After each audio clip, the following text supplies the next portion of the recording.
Welcome to Instant Analysis. I'm Riley Sager. He's Connor Morrissette. Today, Wednesday practice, USC of Oregon week. USC is going to Eugene on Saturday. It's going to be college game day. They're going to have the studio up there, the crew. Connor, how are you and what you got? Doing well, Riley. Good to be with you here on another Wednesday. It's crazy how fast this season is going. I would describe today, especially in the post-game comments, everyone's keeping stuff close to the vest. Talking to Jakeem Stewart, trying to get some insight into how USC will defend that Oregon running game.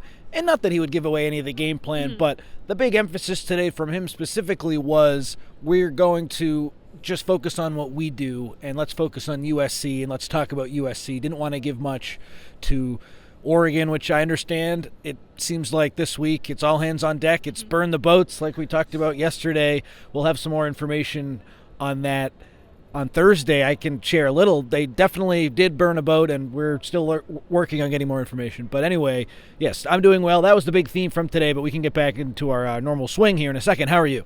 I'm good. I will agree. It was more quiet, like Yes. Something's brewing. Not that anything crazy is going to happen, but Well, something could. you never could know. happen, yeah. I picked up on that too. Certainly, and we can get into some injury stuff. So Kamari Ramsey came out again, good sign. Elijah Page came out with knee braces. Was that in response to yesterday, us talking about how he didn't have any knee braces? Who knows? He's come out with braces, come out with non-braces, and it hasn't really mattered when he's been hurt. He missed those 3 weeks, and he just didn't play, so I am still not totally sure what's going to happen with him. We'll have to wait for the injury report on Saturday, and then no sign of Bishop, Fitzgerald, or Wayman Jordan today, so that'll be something to pay attention to as well. It doesn't seem like either of those guys will be available against Oregon, but USC certainly has capable backups. Yeah, well, that's unfortunate if that is the case, but as Lincoln Riley always says, you got to wait for the final report on Saturday morning. Okay, we talked to some guys after. Coach Lynn went first, and then Kennedy Urlacher, Devin Tompkins. Anything from that? Well, with Lynn, Ryan and I were doing the Peristyle podcast today, and he brought up a good point. He was asked by the Oregon 24/7 site, what is the strength of USC's defense? And then he asked me, and I was like, well, I got to think for a second, because I think every individual unit and player, we've seen some strengths, and then we've seen some weaknesses. The last 3 weeks, I think the push of the defensive line has been a big strength in the second half for USC, so that was what I went with, but I didn't really know. So I asked Anton Lynn today, what do you think the strength of the defense is? And I knew he wouldn't throw one position group under the bus or talk about one more than another. He just mentioned how he thinks the team plays hard, they attacks, and they just want to be more consistent. So some classic coach speak, but if we could inject him with some truth serum, I'd love to know what he thinks, because it does seem to change where against Nebraska, the strength of that defense probably Marcellus Williams and DeCarlos Nicholson having a nice game, and then it switches where against Michigan maybe it was the linebackers, and this past week I think the defensive line probably gets the nod for me, but every unit has been good, and the safeties were good again, so I think it goes week to week, and I said this on the podcast as well, the fact that they don't have a clear strength speaks to how well the coaches are doing defensively, that they're able to scheme these guys into specific spots that really bring out the best in them like we've seen the last 3 weeks. So I wanted to give the staff a lot of credit for that heading into this big game against Oregon. Yeah, and it is match dependent. You know, if you need a certain unit more than others, then they're going to have a bigger opportunity, more opportunity to step up and be that, be explosive on defense or make those insane plays. But I think you're exactly right. Like, it has shifted a bit here and there, and everybody's had their strengths, everybody's had their weaknesses. There hasn't been a single player or a group where it's like this consistent all season long. Like there's been ups and downs for sure. Absolutely, and the big key from that Iowa game was one of the big strengths all year has been Kamari Ramsey. When he's been out there, he leaves, and then you still get really good play from Kennedy Urlacher, Christian Pierce. And Eric Gentry mentioned this in the post-game, how the 2s and 3s get so many reps at practice. Anton Lynn talked about that today when he was asked about Kennedy Urlacher. They rep the 2s so often in practice that the standard doesn't change when guys go in. Now, of course, Kamari Ramsey, they don't make a lot of Kamari Ramsey. So when he goes out, there will be some drop-off naturally, but I like that there was proof to what Lynn talked about, how the standard didn't really change. And it's one thing to say that, it's another thing to do it.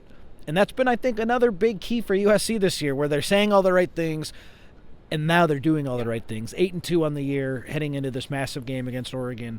a lot on the line. One other thing Lynn talked about, the one little piece of information on Oregon that we got, he was asked about how do you defend this running game, and he said it doesn't matter what running back is out there, whether it's Jordan Davison or Whittington or one of the other guys, they can run really well.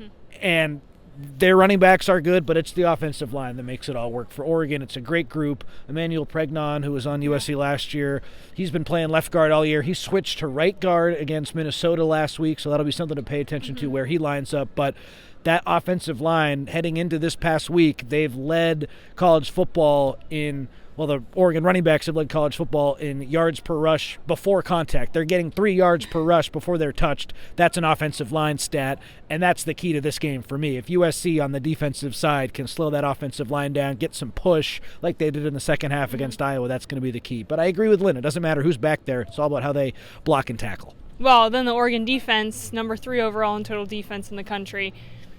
You got both sides of it, and offense-wise, Oregon and USC are both very explosive, but you see Oregon pushing for that run, whereas USC, if they need to rely on the pass, they certainly will, as you've seen the past couple games in the entire season. Yes, sorry to cut you off. You look at some of the explosive play numbers where plays of over 20 yards, USC and Oregon are very close. Plays of over 30 yards, USC and Oregon are very close. I think Oregon might be ahead by a few plays to USC, and that's all their running game for the most part. Yes, they have some explosive passing plays too, but they are really good at the explosive runs. When you look at the plays of 40 or more, 50 or more, that's when USC separates, and that is more with their explosive pass game. But hey, King Miller's had some explosive runs as well. It's not all equal. I will say I think USC's passing game is more explosive than Oregon's, and I think their Oregon running game is more explosive than USC's. King Miller, of course, is capable of busting a big one. It's going to be a tough matchup against Oregon. It reminds me of Notre Dame, where you needed a little bit more from him and the offensive line, and it just didn't come. So how much will USC adjust from that? Because it is on paper a matchup that will be challenging. I certainly give USC a chance, especially with the offensive line pulling those guards, and just that scheme that Lincoln Riley runs is a little bit different than a lot of what Oregon's seen. And King Miller is, of course, having a great season. But on paper, again, that favors Oregon, and this game is going to be won at the line of scrimmage. Yeah, I think the spread right now for Oregon is minus 9.5. Yeah. Was it 7.5 earlier this week, and then anyway, it's 9.5 right now. I'm not sure where it opened. I think it opened a little higher. It was 10.5 at one point. I saw. But back to what we were saying about Kamari Ramsey. He's always insane when he's on the field, but you can't be consistent if you're out of the game. So, like we said against Illinois when he had food poisoning, and then just going out last week. But guys have stepped up. Eric Gentry talked about that after the game Saturday. He said the ones push the twos harder than anyone else, so that if there is a change on the field in terms of who's playing, there isn't a drop-off, and Kennedy Urlacher emphasized that today, the no drop-off thing. So that must be a common phrase among the team.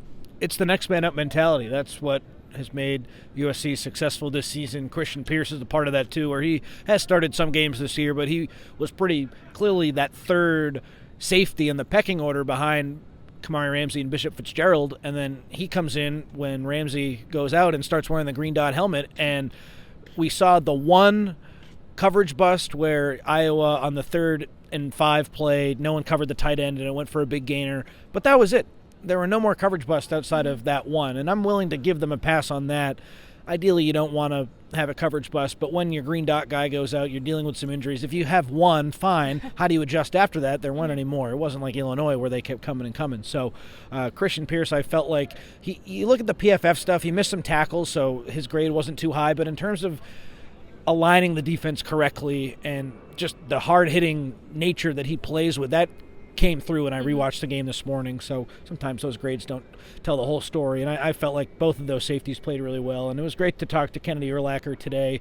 He mentioned how special teams being engaged and involved in that has helped them to prepare to play on defense, and also the fact that he was just ready to go, and he credited Doug Belk and Danton Lynn for getting the twos ready, and he's played a lot alongside Christian Pierce in practice because they're that second unit safety group, and that the camaraderie for those two guys, it really came through against Iowa. And if Urlacher ends up playing a lot, it might be Ramsey and Christian Pierce a lot against Oregon. We'll have to see where Urlacher falls in the pecking order. But if he is out there, he played as well as you could have imagined against Iowa, and I'm as confident as you can possibly be in a backup.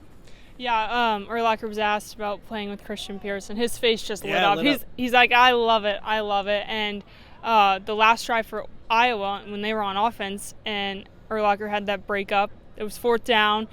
Iowa would have been first and goal. And so he just said, when your time's there, and you just have to make the most of it. His face lit up again because in the team meeting on Monday, Lincoln Riley talked about this. They put that play of Urlacher pushing Caden Weegen out of bounds alongside that great play in the World Series where Dodger catcher Will Smith, his foot comes off home plate for a second, but then he gets the foot back down, and that ends the inning, sends it to extras eventually, and then, of course, the Dodgers come back and win. So it just goes to show it's a game of inches in football. It's a game of inches in baseball sometimes, too, and both of those plays show that really well. But when we asked Urlacher about that, he, again, lit up and was just so happy that he was the one being singled out for a good reason in front of all the players and in the coaches' meeting. That made him feel really good, as it should. Yeah.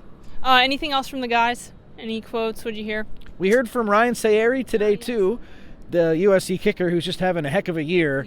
I asked him before a kick, what do you do mentally to get ready? Because we all know kicking, it's such a mental game. And he said, I'm really lucky. I was just born this way. I don't get nervous. There's not really much he does mentally. He just kicks into the net, and he walks out, and he just drills the kicks. He's 17 of 18 on the year. The USC single-season record is 19. Sayeri wasn't aware that he was this close to the record, but he talked about how now he is, and he's excited to potentially get the chance to break it. If he doesn't, he thinks that might be a good thing because then that means USC is scoring touchdowns. So sometimes, Riley, you're just born with it, and I think Ryan Sayeri, he's the classic case of that because if I was kicking and I had the skill that he did, I would not nearly be as good as he is. I'd be so nervous, and he doesn't get nervous out there. It's amazing. Yeah, no, especially you have one job, you're going out there. It is muscle memory, so, I mean, some people have to practice that and not getting nervous and visualization and just doing rep after rep. But like you said, he was just born like that. He goes out in the field. He does his thing. I did like that he was saying, I kind of hope I don't break it. Not in those exact words, but if I don't break it, it means we're scoring touchdowns. Mm-hmm. And Lincoln Riley called him one of the stories of the season on Monday. And Sayeri just talked about how that means a lot to him, and he's happy. He's just very calm, cool, collected. Yeah. It matches up with how he plays. Big Ten Special Teams Player of the Year, Lou Groza Award semifinalist. If he continues on the trajectory he's on, makes a couple more kicks these last 2 games, I'd have to look at some of the other kickers nationally, but I know his percentage is really high. He leads the Big Ten in a bunch of categories. He has a great chance to win that award. Mekhi Lemon has a great chance to win the Biletnikoff Award. We all remember Caleb Williams winning the Heisman. Awards are back at USC, Rally, which is great.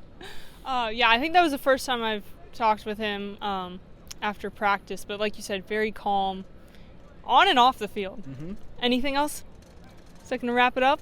I think that'll wrap it up for us. Excited for Eugene. Just looking at my sheet. Danton Lynn said Kennedy Urlacher's been more vocal. That's led to him having some more success, which makes a lot of sense. The communication piece is so big for Lynn. But I'm with you. Like we said off the top of the show, I don't know how much we can take away from them not saying much about Oregon. Does it mean they're going to come out and have this big surprise play or whatever? But they're certainly keeping everything close to the vest. I said yesterday they're playing with house money in this game. Go out and just execute and see what happens. It's going to be a great opportunity, and if you win, USC could potentially do something it's never done in the history of the program, make the college football playoff. So massive implications this week, and I like the spot for USC. In the words of Eric Gentry, but he was quoting Lincoln Riley after the game on Saturday. He said, don't hope for anything, make it happen. So we're going to find out if USC is going to make it happen at Oregon. Last road game of the season before they bring it back to the Coliseum for their actual last game against UCLA. But 12:30 kickoff? 12:30 kickoff. 12:30 kickoff. Game day before kickoff. I don't know what the weather's like, but it's Oregon. It's going to be good. It's sunny and 50. All right. Well, if you're going to the game, enjoy. Thank you. Thank you for watching Instant Analysis, and tune in tomorrow for, is it a preview show? Okay, still doing a preview show tomorrow, and game on Saturday. Thank you.